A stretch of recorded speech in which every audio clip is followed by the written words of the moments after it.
Hello everyone, welcome to my channel. Previous వీడియోలో ఒక sister అడిగారు ఓహెచ్పి షీట్ మీద కూడా ఇయర్ రింగ్స్ ఎలా చేయాలో చూపించండి అని చెప్పి ఈ వీడియోలో చూపిస్తాను చూడండి. మంది గ్లూ పెన్ గురించి అడుగుతున్నారు కదా. ఆల్రెడీ అది యూజ్ చేశాను, కొంచెం బ్లాక్గా అయిపోయిందని చెప్పి అది మొత్తం తీసేయాలి. తీసేసినప్పుడు ఇది గ్లూ ప్యాడ్ ఆ స్టిక్తో పాటే వస్తుంది. నేను చూపిస్తున్నాను కదా, ఇట్లా కొంచెం పెట్టుకుంటే సరిపోతుంది. మనం కొత్తగా పెట్టినప్పుడు మొత్తం తీసేసి మళ్ళీ పెట్టుకోవాలి, అప్పుడే మంచిగా స్టిక్ అవుతుంది. గ్లూ ప్యాడ్ ఉంటుంది కదా, అది కొంచెం మరీ ఎక్కువ ఎయిర్కి పెట్టకుండా ఉంటే కొంచెం గట్టి పడకుండా ఉంటుంది. ఇలా కవర్లో పెట్టుకోవాలి. కూడా మన దగ్గర అవైలబుల్గా ఉంది. కింద డిస్క్రిప్షన్లో మెటీరియల్ లింక్ ఇస్తాను, ఒకసారి చూడండి. ఇదైతే చాలా బాగా యూజ్ అవుతుంది హ్యాండ్మేడ్ జ్యువెలరీ చేసే వాళ్ళకి. చూడండి ఎంత ఈజీగా స్టిక్ అవుతుందో. ఓహెచ్పి షీట్ మీద ఇయర్ రింగ్స్ ఎలా చేసుకోవాలో చూపిస్తాను. ఫస్ట్ అయితే ఓహెచ్పి షీట్ తీసుకోవాలి. ఆల్రెడీ ప్రీవియస్ వీడియోలో లక్ష్మీ కాయిన్ మీద చేశాను, దానికి కమెంట్ చేశారు ఒక సిస్టర్ ఓహెచ్పి షీట్ మీద కూడా చూపించమని. దీనికి ఖచ్చితంగా B7000 గ్లూనే యూజ్ చేయాలండి, అప్పుడే మంచిగా స్టిక్ అవుతాయి ఓహెచ్పి షీట్ మీద. ఇవి లోటస్వి 6Kతో చేయొచ్చు, 8K కుందన్స్తో చేయొచ్చు. ఇప్పుడైతే 8K షేప్వి ఐ షేప్ కుందన్స్ పెట్టుకుంటున్నాను. లాస్ట్ వీడియోలో రెడ్ కలర్ చూపించాను కదా అని చెప్పి నేను స్కై బ్లూ చేస్తున్నాను. కింద ఏమో మూన్ షేప్ కుందన్స్ ఉంటాయి కదా గ్రీన్వి, అవి పెట్టుకుంటున్నాను.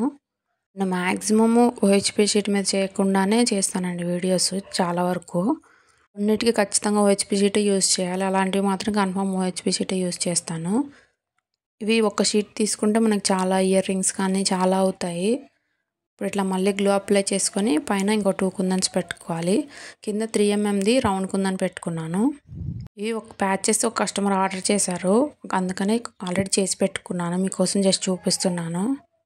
ఆ ప్యాచెస్ మనకి సెంటర్ క్లిప్స్కి వాటికి కూడా బాగా యూజ్ అవుతాయి.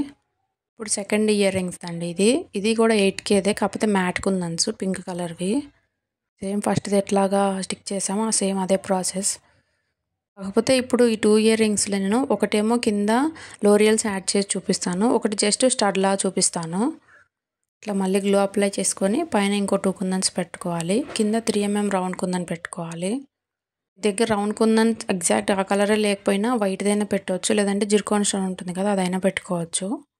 మ్యాక్సిమం అన్నీ ఎక్స్ప్లెయిన్ చేస్తాను, మీకు ఏదైనా డౌట్ ఉంటే కింద కమెంట్ చేయండి, ఖచ్చితంగా రిప్లై ఇస్తాను. ఇప్పుడు స్మాల్ కటర్ ఉంటుంది కదా, ఓహెచ్పి షీట్ మీద జ్యువెలరీ చేయాలంటే ఇది ఖచ్చితంగా కావాలండి. మీరు మీ దగ్గరలో షాప్స్లోనే అవైలబుల్గా ఉంటుంది, లేదు మీకు కావాలి అంటే కింద క్యాటలాగ్ ఇస్తాను, నా దగ్గర క్యాటలాగ్లో కూడా అవైలబుల్గా ఉంది. ఈ వీడియోలో చూపించే ప్రతి మెటీరియల్ మన దగ్గర అవైలబుల్గా ఉంది, ఒకసారి చెక్ చేయండి. ఈ స్మాల్ కటర్ వల్ల చాలా యూజెస్ ఉన్నాయండి. మనం మళ్ళీ పర్టికులర్గా ఈ యూజ్ చేస్తారు కదా అగరబత్తులని, అవి కూడా అవసరం ఉండదు, దీంతోనే నీట్గా కట్ చేసుకోవచ్చు. చూడండి చాలా నీట్గా కట్ అయింది. ఇప్పుడు ఐ పిన్ ఉంటుంది కదా, దాన్ని తీసుకోవాలి. మీరు చిన్న చిన్నది కూడా బాగా అబ్జర్వ్ చేయాలండి. ఇప్పుడు ఐ పిన్స్ది నేను చూశాను కదా, అది రౌండ్ ఉంటుంది, అది అక్కడ కొంచెం గ్యాప్ ఇచ్చాను, ఎందుకంటే లోరియల్స్ ఎక్కించుకోవడానికి ఈజీగా ఉంటుంది.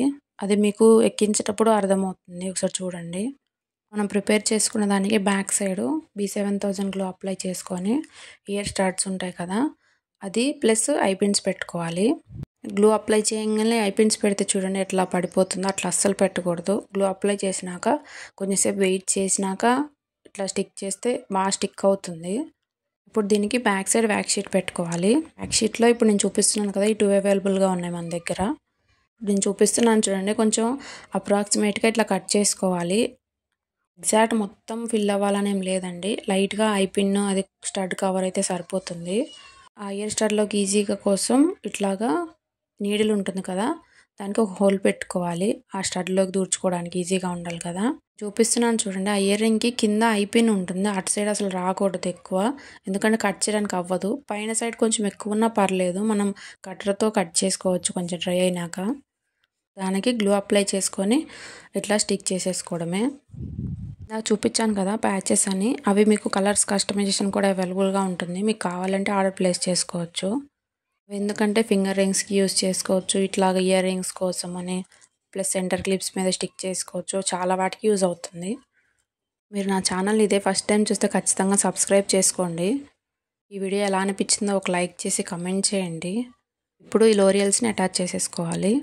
దానికి నేను ఐ పిన్కి గ్యాప్ ఇచ్చాను కదా, ఇప్పుడు మీకు అర్థమై ఉంటుంది. మనం ఇయర్ రింగ్స్ చేసినప్పుడు 1 డే మొత్తం అస్సలు డ్రై అవ్వదు, ఎంత డ్రై అయినా కానీ లైట్గా ఐ పిన్ కొంచెం ఇట్లా ఊగుతూ ఉంటుంది ఒక 2 డేస్ వరకు. మనం అప్పుడు గ్యాప్ ఇవ్వాలంటే కష్టము. ఇట్లాంటప్పుడు అయితే లోయల్స్ని అటాచ్ చేసి జస్ట్ అట్లా ప్రెస్ చేస్తే అయిపోతుంది. ఇప్పుడు సెకండ్ వన్, ఇది స్టడ్డే కదా, దీనికి వ్యాక్ షీట్ కూడా ఏం అవసరం ఉండదు. నేను చూపిస్తాను చూడండి. నేనైతే ఇలానే చేస్తాను, అస్సలు ఊడిపోదండి. వ్యాక్ షీట్ అస్సలు అవసరమే ఉండదు ఈ స్టడ్స్ కోసం అయితే. నీట్గా ఇలా కట్ చేసేసుకోవాలి. జ్యువెలరీ కావాలి అన్న, రా మెటీరియల్ కావాలి అన్న డిస్క్రిప్షన్లో లింక్స్ ఇస్తానండి. డైరెక్ట్ అందులోకి వెళ్ళి ఆర్డర్ ప్లేస్ చేసుకోవచ్చు. ఇట్లా నీట్గా కట్ చేసుకున్నాక గ్లూ అప్లై చేసుకొని ఇట్లా స్టడ్ పెట్టుకోవడమే. ఇప్పుడు స్టడ్ పెట్టుకున్నాక ఇట్లా ఒక లేయర్ లాగా మొత్తం బ్యాక్ సైడ్ మొత్తం ఇట్లా ఒక లేయర్ లాగా గ్లూ అప్లై చేయాలండి. ఒక డ్రై అయినాక అసలు మనం ఎంత గట్టిగా పీకినా అది రాదు. నేను ఆల్రెడీ ట్రై చేశాను. అంతేనండి, చాలా ఈజీగా చేసేసుకోవచ్చు. ఈ రెండిట్లో ఏది నచ్చిందో ఖచ్చితంగా కమెంట్ చేయండి. Thank you for watching.